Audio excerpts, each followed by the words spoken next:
Hello friends, welcome to banking today channel.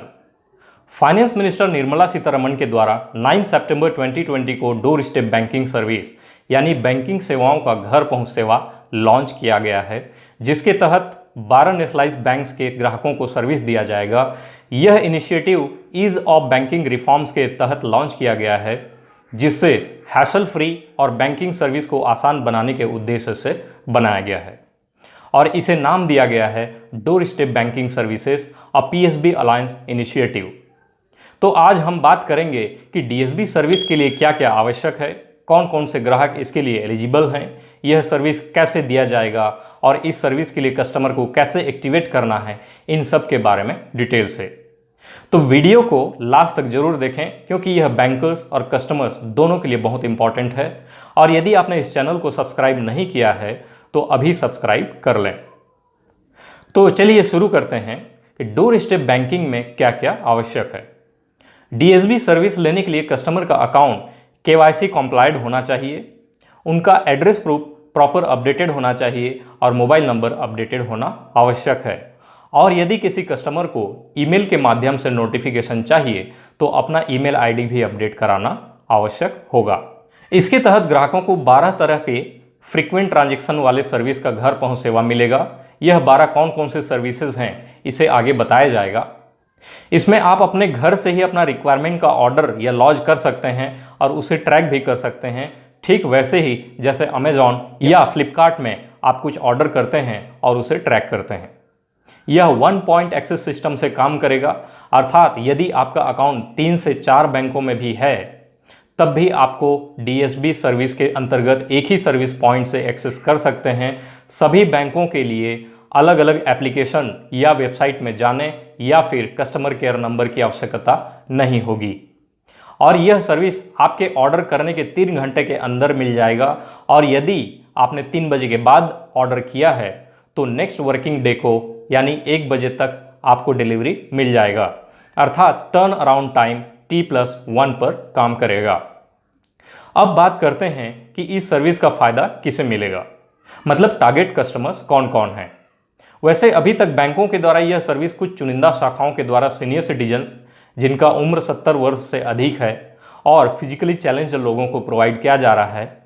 और इस service के लिए रिजर्व बैंक ऑफ इंडिया के द्वारा समय समय पर सर्कुलर निकालकर सभी बैंकों को निर्देश भी दिया गया है ताकि इस सर्विस को इम्प्लीमेंट करें।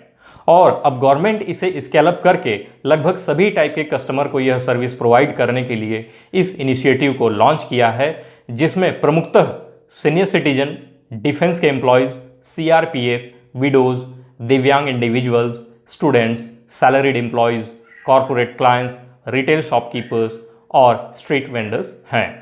परंतु माइनर अकाउंट्स, जॉइंट अकाउंट जो जॉइंटली ऑपरेट होता है, पावर ऑफ अटॉर्नी से ऑपरेट होने वाले अकाउंट, गवर्नमेंट अकाउंट और इलिटरेट कस्टमर्स के अकाउंट को यह सुविधा उपलब्ध नहीं रहेगा। नेक्स्ट है इसके एक्टिवेशन प्रोसेस का। यदि आप डोर स्टेप बैंकिंग सर्विस चाहते हैं तो उसे एक्टिवेट करने के लिए 3 तरीके हैं।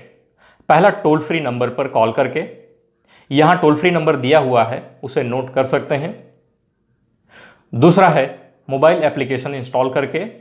अभी गूगल प्ले स्टोर पर इसके लिए 2 एप्लीकेशंस मौजूद हैं। इसमें से जो भी आपके एरिया में सर्विस प्रोवाइडर हैं उसका एप्लीकेशन इंस्टॉल करके यूज़ कर सकते हैं।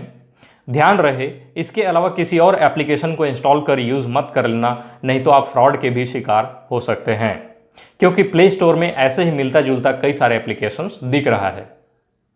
तीसरा है वेबसाइट के माध्यम से।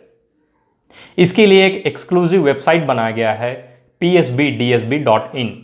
तो आपका अकाउंट किसी भी गवर्नमेंट बैंक में हो, आप इस एक ही वेबसाइट में जाकर रजिस्टर कर सकते हैं और अपने सर्विस ऑर्डर या बुक कर सकते हैं, ट्रैक कर सकते हैं। अब बात करते हैं कि अपना सर्विस एक्टिवेट करने के बाद यह कैसे काम करेगा। तीनों सुविधा में से किसी भी एक माध्यम से यदि आप कोई सर्विस ऑर्डर करते हैं तो उसका नोटिफिकेशन पहले सर्विस प्रोवाइडर को जाएगा, फिर सर्विस प्रोवाइडर उसे कंसर्न बैंक के पास नोटिफिकेशन भेजेगा। उसके बाद वह बैंक वेरीफाई करने के बाद एक्सेप्ट कर लेंगे, जिससे एक सर्विस कोड जनरेट होगा और उस सर्विस कोड के माध्यम से आप अपना ऑर्डर ट्रैक कर सकते हैं और आपके उस ऑर्डर को सर्विस एजेंट को हैंडओवर कर दिया जाएगा। और सर्विस एजेंट आपके घर आकर आपको डिलीवरी देगा, जिसका चार्ज आपके अकाउंट से डेबिट किया जाएगा। सर्विस एजेंट को कोई भी प्रकार का चार्ज देने की आवश्यकता नहीं है।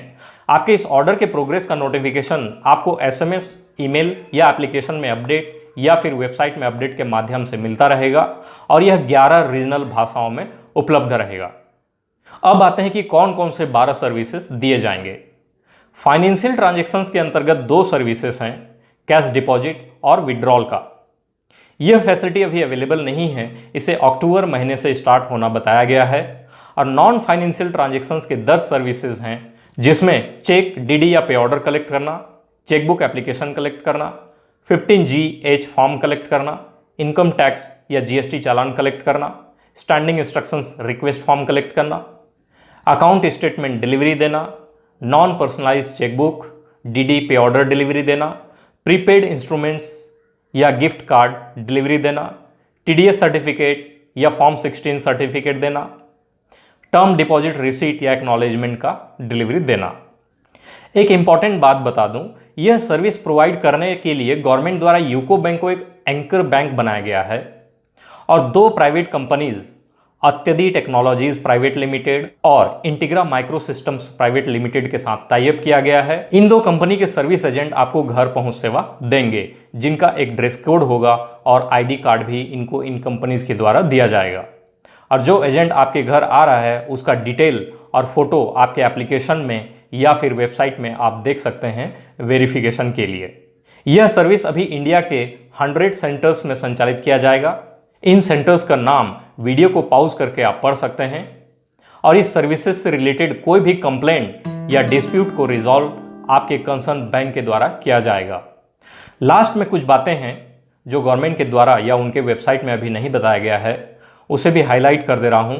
जैसे कि इन सर्विसेज का चार्ज कितना लगेगा, इसे अभी बताया नहीं गया है और इन सेंटर के द्वारा कितने किलोमीटर के रेडियस में ग्राहकों को कवर किया जाएगा, इसे भी अभी बताया नहीं गया है। स्टेट बैंक ऑफ इंडिया के वेबसाइट के अनुसार नॉन फाइनेंशियल ट्रांजैक्शंस के लिए 60 रुपीज़ प्लस GST और फाइनेंशियल ट्रांजैक्शंस के लिए 100 रुपीज़ प्लस GST दिया हुआ है, तो हो सकता है यहाँ पर भी लगभग उतने ही चार्जेस लिए जाएं। उम्मीद है यह वीडियो आपको पसंद आया हो और यदि इन्फॉर्मेटिव लगा हो तो लाइक बटन को जरूर प्रेस कर दें और कमेंट करके भी बताएं। और अभी तक बैंकिंग टुडे चैनल को सब्सक्राइब नहीं किए हैं तो सब्सक्राइब बटन को क्लिक करके बेल आइकन को भी प्रेस करें, ताकि ऐसे इन्फॉर्मेटिव वीडियोज़ आगे भी आपको देखने को मिलता रहे। धन्यवाद।